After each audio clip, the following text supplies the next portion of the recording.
Bonsoir tout le monde, j'espère que ça va bien. Je voulais prendre un peu d'avance pour le live de demain matin parce que j'ai tellement de sujets que je veux toucher que je pense que j'en vais en faire 2 par jour pendant un petit temps. Alors aujourd'hui, pratiquer ta liberté par rapport à la compétition. J'ai fait des stories là-dessus et je me rends compte que c'est un sujet qui peut nous faire sentir pas libres parce qu'on prend ça trop à cœur, trop personnel, puis ça peut vraiment nous mettre un frein dans l'atteinte de notre ouverture, de notre plein potentiel, à se sentir libre, à se sentir accompli, parce qu'on reste dans la peur au lieu d'être dans l'accueil, dans l'amour. Donc, si tu te sens en compétition en ce moment dans ta vie, que ce soit en compétition avec une ex à ton chum, ça se peut. Que ce soit en compétition parce que tu es une entrepreneur comme moi, puis que moi, ça m'est arrivé. C'est une réalité pas si lointaine que ça. Des fois, il faut que je me ramène à mon cœur parce que je suis une personne très ambitieuse, puis ça se peut que la compétition, ça soit quelque chose qui fasse partie de toi.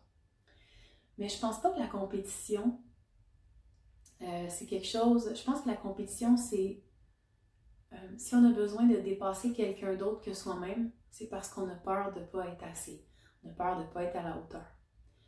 Fait que, si dans ta vie en ce moment, tu sens que tu es beaucoup en compétition, peut-être que tu devrais commencer par l'accepter, l'observer. Et je perds un peu le fil parce que j'arrête pas de regarder les chiffres du monde qui se connecte. Salut tout le monde, j'espère que ça va bien. N'hésitez pas si jamais vous avez des commentaires, des suggestions, des questions. Ça va vraiment me faire plaisir de vous parler. Donc ce que je disais, je vais vous conter un peu mon cheminement, puis ensuite je vais découler sur la prise de conscience à faire, du moins que moi j'ai fait. Donc quand tu te sens en compétition, ce qui arrive c'est que tu es dans la peur. Mais si tu as peur, exemple c'est pour ton entreprise, tu as peur que quelqu'un prenne la même idée que toi, puis fasse la même chose.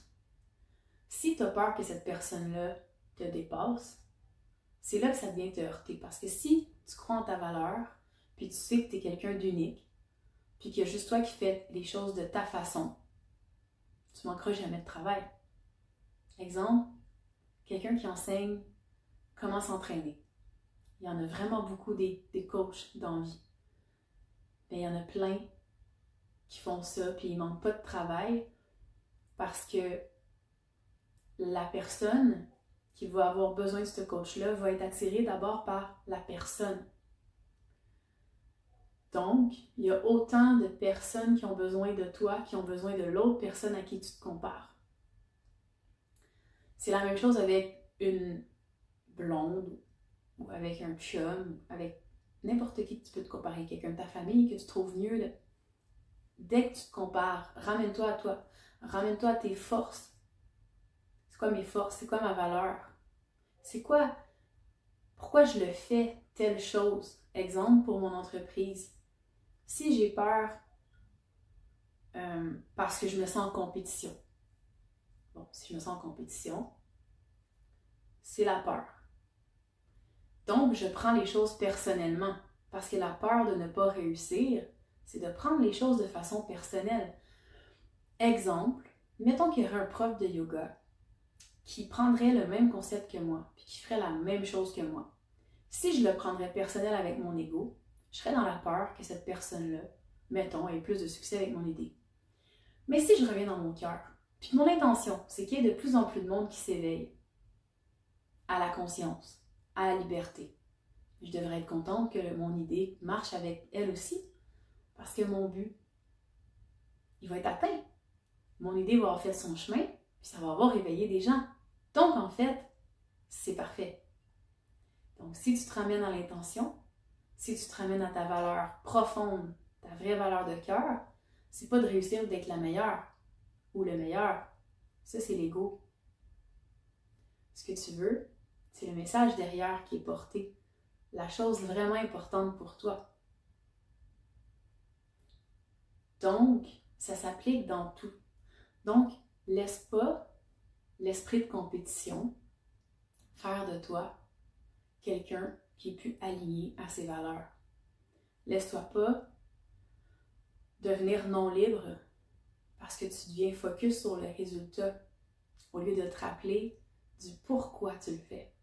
C'est quoi qui est vraiment important en arrière du fait de réussir à gagner ta vie, réussir à rester en couple, réussir à être reconnu.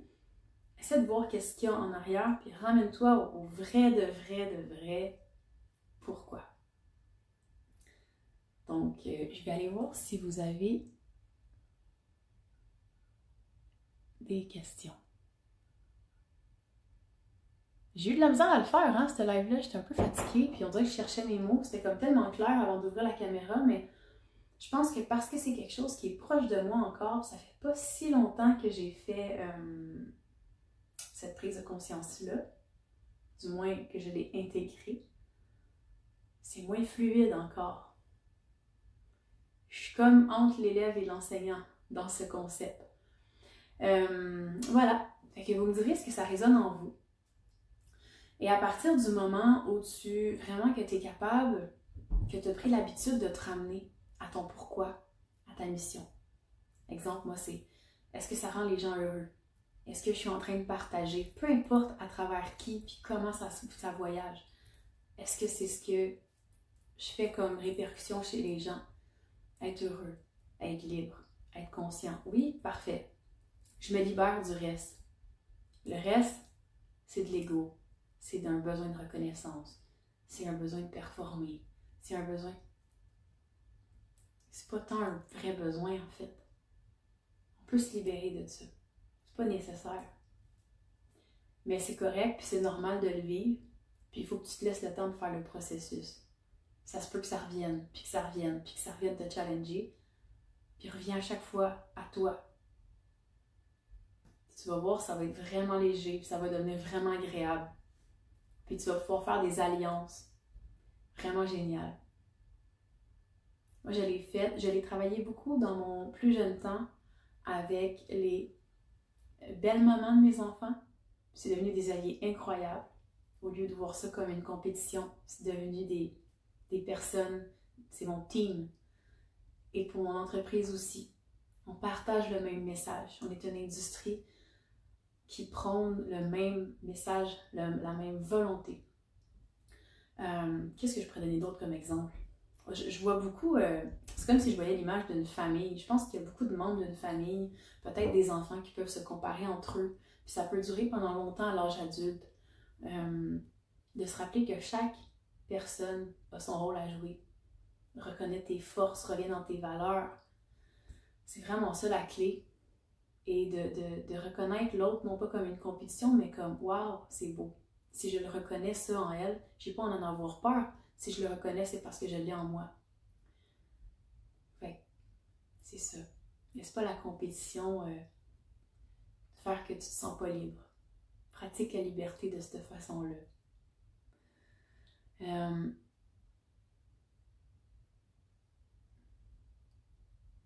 J'aime ça, ton nom Free Spirit Rebelle.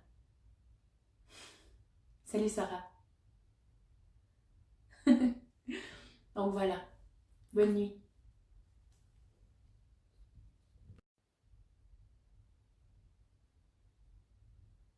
J'avais oublié quelque chose quand je parlais de la compétition.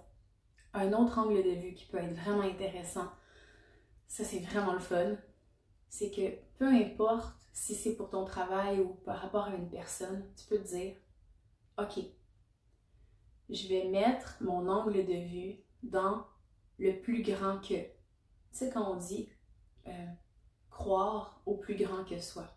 Ça peut être intéressant de voir ça comme moi, j'ai un rôle à jouer qui est important dans la vie. Peu importe ce qui arrive, si ça arrive, il y a quelque chose qui va faire en sorte que ça, si j'ai vraiment besoin de l'accomplir parce que c'est comme ma mission, ça va arriver. Peu importe comment. Exemple, je suis un entrepreneur. J'ai peur que quelqu'un vole mon idée. La personne, si elle vole mon idée, c'est pas grave. Parce que si cette personne-là prend mon idée, ok, puis que finalement, ça fait que le fait qu'elle a pris cette idée-là, Ça fait que moi, ma mission, elle commence à chambranler. Mais il y a quelque chose qui est plus grand que nous, qui va faire en sorte qu'on va avoir une autre idée, qui va nous raligner exactement là où on a à être. On va continuer à être complètement ce qu'on est. Il faut garder la foi en soi. Il faut garder la foi en « je suis faite pour ça. Je suis quelqu'un qui a quelque chose à faire de plus grand. » C'est pas juste gagner. C'est être.